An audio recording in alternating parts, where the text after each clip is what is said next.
함께 사도신경으로 우리의 신앙을 고백하겠습니다. 나는 전능하신 아버지 하나님 천지의 창조주를 믿습니다. 나는 그의 유일하신 아들 우리 주 예수 그리스도를 믿습니다. 그는 성령으로 잉태되어 동정녀 마리아에게서 나시고 본디오 빌라도에게 고난을 받아 십자가에 못 박혀 죽으시고 장사된 지 사흘 만에 죽은 자 가운데서 다시 살아나셨으며 하늘에 오르시어 전능하신 아버지 하나님 우편에 앉아 계시다가 거기로부터 살아있는 자와 죽은 자를 심판하러 오십니다. 나는 성령을 믿으며 거룩한 공교회와 성도의 교제와 죄를 용서받는 것과 몸의 부활과 영생을 믿습니다. 아멘. 다 함께 찬송가 436장으로 주님을 찬양하겠습니다.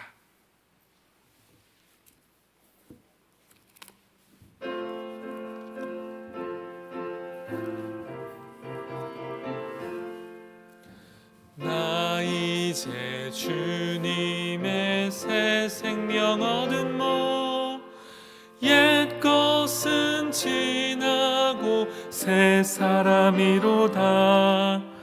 그 생명 내 맘에 강같이 흐르고 그 사랑 내게서 해같이 빛난다. 영생을 누리며 주 안에 살리라. 오늘도 내일도 주 함께 살리라. 주 안에 감추인 새 생명 얻으니 이전에 줬던 거 이제는 값없다.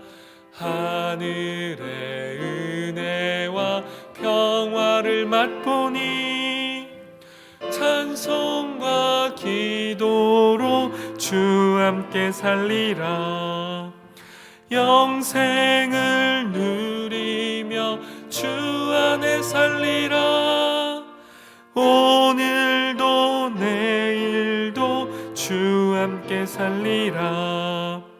산천도 초목도 새 것이 되었고 죄인도 원수도 친구로 변한다. 새 생명 얻은 자 영생을 누리니 주님을 모신 맘 새 하늘이로다. 영생을 누리며 주 안에 살리라. 오늘도 내일도 주 함께 살리라. 주 따라가는 길 험하고 멀어도 찬송을 부르며 뒤따라가리라. 나 주를 모시고 영원히 살리라. 날마다 섬기며 주 함께 살리라. 영생을 누리며 주 안에 살리라. 오늘도 내일도 주 함께 살리라. 오늘 우리에게 주신 하나님의 말씀은 빌레몬서 1장 1절에서 16절까지의 말씀입니다. 신약성경 빌레몬서 1장 1절에서 16절까지 신약 350쪽에 있습니다.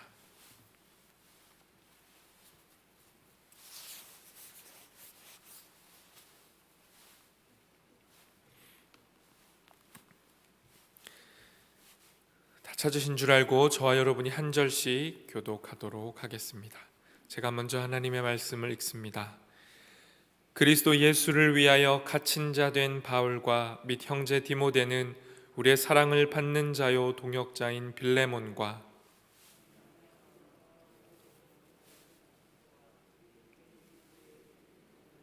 하나님 우리 아버지와 주 예수 그리스도로부터 은혜와 평강이 너희에게 있을지어다.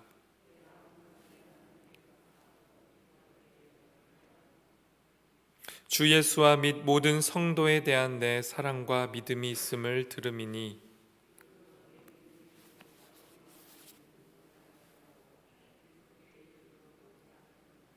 형제여 성도들의 마음이 너로 말미암아 평안함을 얻었으니 내가 너의 사랑으로 많은 기쁨과 위로를 받았노라.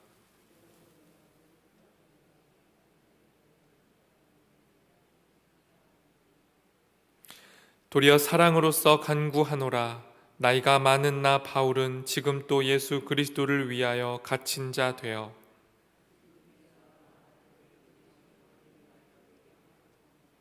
그가 전에는 내게 무익하였으나 이제는 나와 내게 유익함으로 그를 내게 머물러 있게 하여 내 복음을 위하여 갇힌 중에서 내 대신 나를 섬기게 하고자 하나.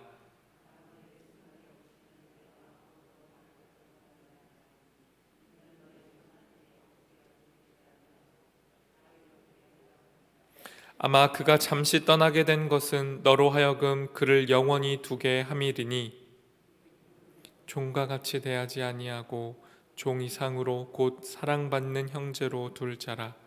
내게 특별히 그러하거든 하물며 육신과 주 안에서 상관된 내게랴. 아멘.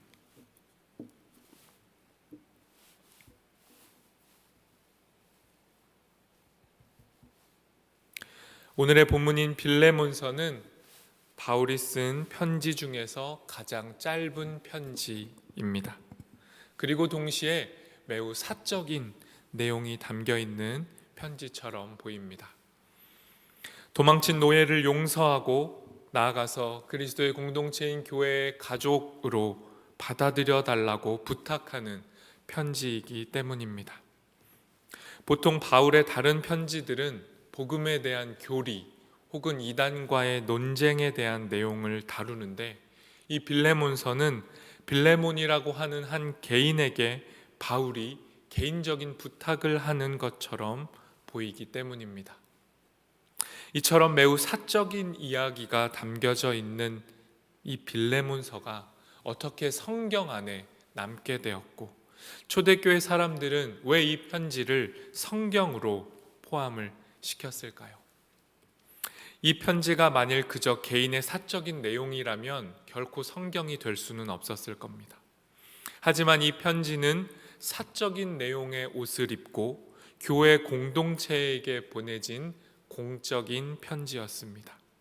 바울이 빌레몬이라고 하는 한 개인에게 보내는 편지이면서 동시에 이 편지의 내용과 메시지는 모든 교회들이 들어야 하는 복음의 가장 중요한 핵심을 담고 있기 때문입니다. 1절 말씀은 이렇게 시작합니다. 그리스도 예수를 위하여 갇힌 자 된 바울과 및 형제 디모데는.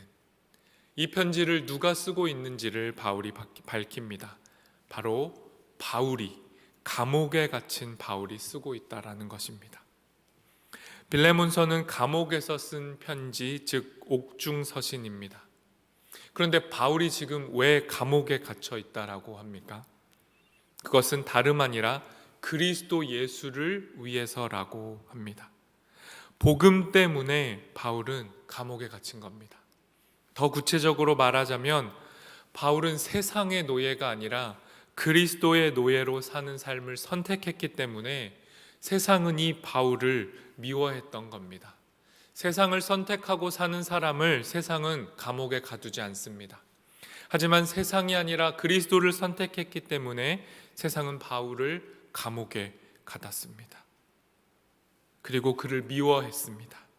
하지만 세상은 바울의 몸을 가둘 수는 있었지만 바울의 정신과 영혼까지는 가둘 수 없었고 바울은 감옥 안에서도 이 복음을 또 이 복음으로 살아가는 사람들인 교회를 향해 복음을 전하고 또 전했던 겁니다. 그렇게 쓰여진 편지가 바로 빌레몬서입니다. 1절과 2절에 따르면 빌레몬서는 분명 빌레몬 한 개인을 넘어서 교회에게 쓰여진 편지라는 것을 알 수 있습니다. 우리의 사랑을 받은 자요 동역자인 빌레몬과 자매 압비아와 우리와 함께 병사된 아키뽀와 내 집에 있는 교회에 편지하노니. 분명히 이야기합니다. 바울은 지금 자신이 복음을 전해서 구원을 받은 자신의 동역자인 이 빌레몬과 그의 아내와 아들로 추정되는 아비아와 아키뽀의 집에 있는 교회에 편지한다라고 밝힙니다. 당시의 교회는 한 지역의 가정을 중심으로 형성되어 있었기 때문에 이 믿음의 한 가정은 가장 중요한 교회였습니다. 그리고 그 가정을 중심으로 소수의 사람들이 모여서 집에서 예배를 드리고 교제를 나누며 신앙을 지키고 있었죠. 그러니 이 빌레몬의 가족에게 쓴 편지는 곧 교회에게 쓴 편지였고, 사적인 편지를 넘어서 교회가 함께 돌려가며 읽어야 하는 공적인 편지였던 것입니다. 바울은 편지의 핵심적인 내용을 말하기 전에 빌레몬이 어떤 사람인지를 먼저 설명합니다. 4절과 5절 제가 읽겠습니다. 내가 항상 내 하나님께 감사하고 기도할 때에 너를 말함은 주 예수와 및 모든 성도에 대한 내 사랑과 믿음이 있음을 들음이니. 바울은 도대체 무슨 말을 하고 싶길래 빌레몬에 대해서 이렇게 칭찬을 합니다. 빌레몬은 성도들을 향한 사랑과 믿음, 구제와 나눔을 실천하고 있었던 사람이었습니다. 그래서 많은 성도들이 이 빌레몬과 그의 가정을 통해 평안을 얻었고 안정을 얻었고, 바울은 이 소식들을 들음으로 기쁨과 위로를 얻었다라고 말합니다. 빌레몬과 그의 가정 덕분에 감옥에서도 기뻐할 수 있었다라고 바울이 말합니다. 그리고 나서 바울은 그러니 빌레몬이여, 빌레몬의 가정이여, 빌레몬의 교회여, 나의 이야기를 들어주십시오 하면서 말씀을 이어갑니다. 8절과 9절과 10절 말씀을 제가 읽겠습니다. 이러므로 내가 그리스도 안에서 아주 담대하게 내게 마땅한 일로 명할 수도 있으나 도리어 사랑으로서 간구하노라. 나이가 많은 나 바울은 지금 또 예수 그리스도를 위하여 갇힌 자 되어 갇힌 중에서 낳은 아들 오네시모를 위하여 내게 간구하노라. 바울이 지금 하고 싶은 이야기가 무엇입니까? 오네시모에 관한 이야기라고 이야기합니다. 그리고 바울은 이야기합니다. 내가 마땅히 빌레몬 당신에게 강하게 명령으로도 할 수 있지만 그렇게 하지 않고 사랑으로서 부탁을 한다라고 말합니다. 심지어 바울이 자신을 뭐라고 표현합니까? 나이가 많다. 이제 자기가 나이가 많아서 힘도 없고 심지어 감옥에 갇혀 있는 상황이지만 부탁한다. 그러니 갇힌 자 중에 낳은 아들, 감옥에서 복음을 전해서 구원을 얻게 한 오네시모를 위해서 이야기한다라고 말합니다. 이어지는 11절과 12절도 제가 읽습니다. 그가 전에는 내게 무익하였으나 이제는 나와 내게 유익함으로 내게 그를 돌려보내노니 그는 내 신복이라. 오네시모가 누구입니까? 정확하게 설명할 수는 없지만 성경이 참 재미있게 묘사합니다. 오네시모의 이름의 뜻은 유익하다, 쓸모있다 라는 겁니다. 그런데 바울이 이렇게 말합니다. 그가 전에는 무익했다, 분명히 무언가 잘못을 했다라는 겁니다. 하지만 이제는 그가 변화되어서 나와 너에게, 교회에게 진짜 유익한 자가 되었다라고 말합니다. 그리고 그를 돌려보낸다라고 하는 거죠. 오네시모는 빌레몬 집의 노예였던 겁니다. 그리고 그의 이름, 오네시모의 이름은 유익함이었기 때문에 유익한 종이었어야 하는데, 오네시모는 무언가 잘못을 하고 도망을 쳐서 지금 바울에게로 와 있는 것이죠. 노예가 도망쳤다라고 하는 것은 그 당시에는 사형에 해당되는 죄였습니다. 그런 상황에서 무익하게 되어버린 이 오네시모가 이제 감옥 안에서 바울을 통해 복음을 접하고 진정으로 유익한 자가 된 겁니다. 그래서 바울이 말합니다. 이제 그를 돌려보내겠다라고 말합니다. 13절과 14절도 제가 읽겠습니다. 그를 내게 머물러 있게 하여 내 복음을 위하여 갇힌 중에서 내 대신 나를 섬기게 하고자 하나 다만 내 승낙이 없이는 내가 아무것도 하기를 원하지 아니하노니 이는 너의 선한 일이 억제같이 되지 아니하고 자의로 되게 하려 함이라. 바울은 이제 복음 안에서 유익해지니 오네시모가 너무 뛰어난 사람이었기 때문에 이를 자신의 곁에 두면 복음이 더 널리 전해질 수 있다는 걸 밝힙니다. 하지만 바울은 이 오네시모를 빌레몬에게 돌려보내겠다라고 말합니다. 왜냐하면 복음 안에서 단순히 도망쳐 온 이 노예를 용서하는 것만으로는 거기서 끝이 나지 않기 때문입니다. 바울은 말합니다. 복음은 단지 죄인을 용서하는 것만이 아니라 그가 지었던 죄를 책임을 지고 또한 그의 죄에 대해서 당사자가 용서할 때 진정한 용서가 됨을 알고 있었습니다. 그래서 오네시모를 빌레몬에게 돌려보내고 빌레몬이 오네시모를 용서할 때, 빌레몬이 승낙할 때 진정으로 아름답게 복음이 전해질 수 있기 때문에 그를 돌려보낸다라고 이야기합니다. 그리고 15절에서 이렇게 말씀합니다. 아마 그가 잠시 떠나게 된 것은 너로 하여금 그를 영원히 두게 함이리니. 바울이 지금 해석을 해주는 겁니다. 오네시모가 도망쳐서 빌레몬으로부터 떠나왔던 것은 다름 아니라 오네시모가 진정으로 복음 안에서 거듭나서 영원히 복음 안에서 우리와 함께 있게 하고자 함이었다라고. 하나님의 큰 뜻 안에서 노예가 도망쳤지만 그 노예가 복음을 믿게 되고 이제는 그리스도 안에서 그리스도의 노예가 되고 복음의 사람이 되어서 영원히 우리와 함께하게 되었다라고 설명해 줍니다. 그리고 진짜 하고 싶은 말을 드디어 합니다. 16절입니다. 이후로는 종과 같이 대하지 아니하고 종 이상으로 곧 사랑받는 형제로 둘 자라. 내게 특별히 그러하거든 하물며 육신과 주 안에서 상관된 내게랴. 바울이 그래서 이야기합니다. 사랑과 섬김으로 성도들을 돌봤던 빌레몬에게 당신의 선행의 그 진정한 의미를 이제 보일 때다라고 말하며 그의 노예지만 도망쳤던 노예인, 사형에 처해지는 것이 마땅한 노예였던 오네시모를 용서해 달라고 부탁합니다.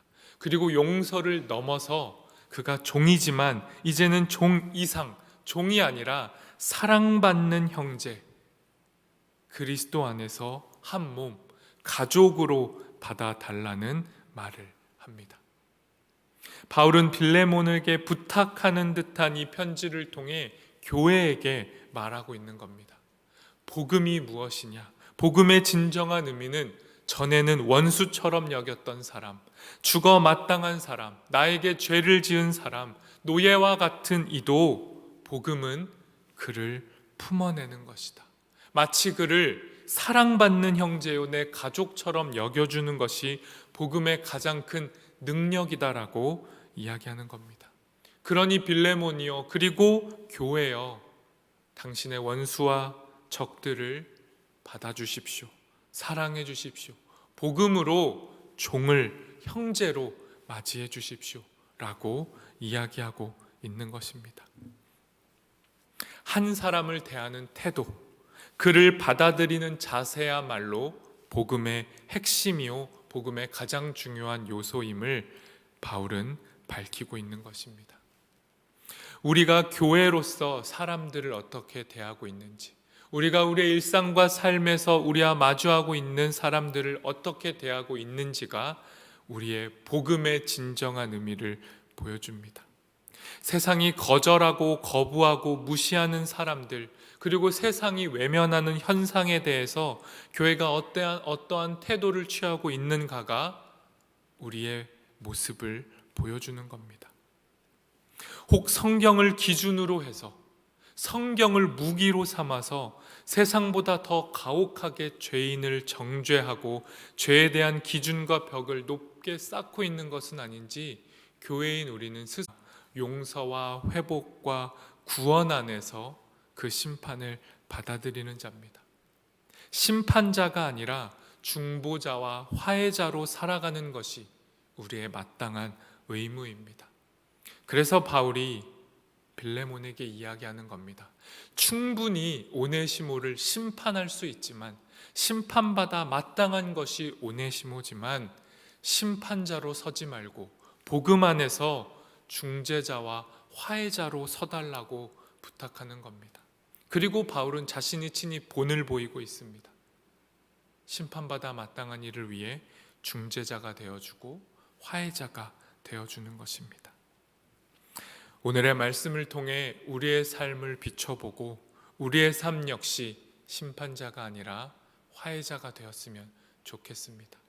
마땅히 정죄해야 될 상황에서 정죄를 멈추고 중재하는 역할, 용서하는 자로 나아가서 진실로 복음에 합당한 우리가 되기를 소망합니다.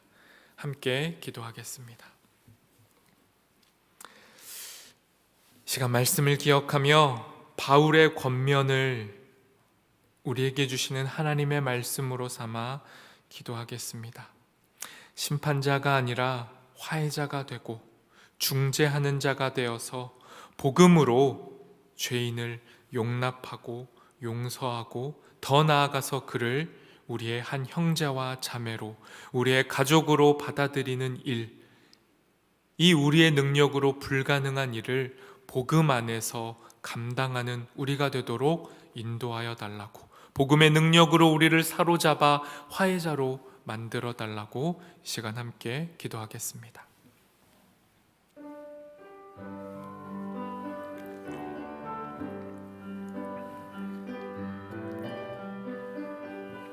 하나님 감사합니다.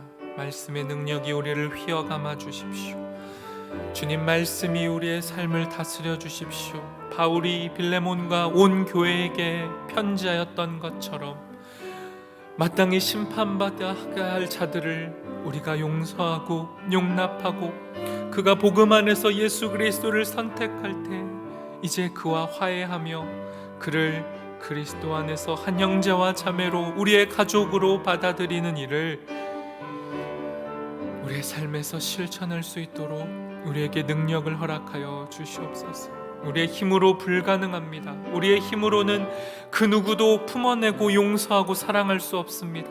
하지만 주님, 복음 안에서 그리스도의 능력 안에서 그리스도 안에 갇힌 자 된 바울처럼 우리도 복음의 노예가 되고 복음에 사로잡혀서 복음의 능력으로 누군가를 용서하고 그와 화해하고 중재자가 될 수 있도록 우리 가운데 오셔서 우리를 사로잡으시고 우리를 주의 자녀로 삼아 주시옵소서. 주의 복음이 우리를 지배하여 주시옵소서.